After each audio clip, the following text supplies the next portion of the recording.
What is the suffix? Suffix means to add some part after a word and make a new meaningful word. That is called suffix. म्हणजे काय? एखाद्या शब्दाच्या शेवटी काही भाग किंवा शब्द जोडून नवीन प्रकारचा अर्थपूर्ण शब्द तयार करणे याला सफिक्स असं म्हटलं जातं. बऱ्याचशा विद्यार्थ्यांना ही गोष्ट माहिती नसते आणि त्यामुळं ते विद्यार्थी त्यांना असं वाटतं की अरे हा पहिला शब्द आणि दुसरा शब्द हे डिफरंट कसे वाटतायत. तर सफिक्सची जी प्रोसेस आहे ती त्यांना माहिती असणं आवश्यक आहे. पाहूया आपण सफिक्सचे काही वर्ड. समजा उदाहरण विट हा शब्द आहे. काय होणार याला सफिक्स जोडलं तर हे पहा विटनेस. हे पहा नेस जोडलं नवीन शब्द तयार झाला विटचा विटनेस.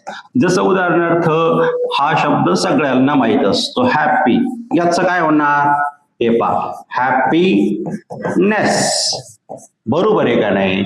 किंवा आता पहा इथे काय जोडलंय नेस जोडलंय. इथे काय जोडलंय लेस जोडलंय. ओके समजा उदाहरणार्थ वेगळं असेल. हे पहा मूव असेल आणि आपण ह्या ज्या मूला जे आहे ना मेंट जर जोडलं तर काय तयार झाला नवीन प्रकारचा शब्द तयार झाला मुवमेंट. बरोबर आहे का नाही. समजा उदाहरणार्थ अजून असेल JUDGE. ओके जज शब्द असेल तर जज शब्द काय JUDGEMENT.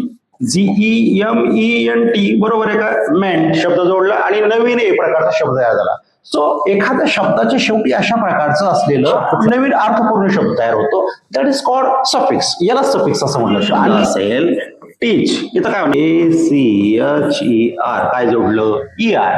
नवीन शब्द तयार झाले का. टीच म्हणजे शिकवणे. टीचर म्हणजे शिक्षक. समजा उदाहरणार्थ प्रीच असेल PREACH. काय होणार PREACHER प्रीचर. बरोबर आहे का. काय हेल्प असेल काय होणार HELPFUL हेल्पफुल. फुल जोडलं. बरोबर आहे का. लगेच PLACE प्लस.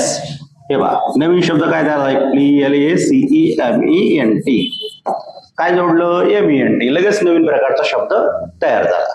म्हणजे या पद्धतीनं अशा प्रकारचे नवीन शब्द तयार करण्याची जी पद्धती असते तिला सफिक्स असं म्हटलं जातं. ओके आता लक्षात येईल ना विद्यार्थ्यांनो की अशा पद्धतीने शब्दही तयार करता येतात.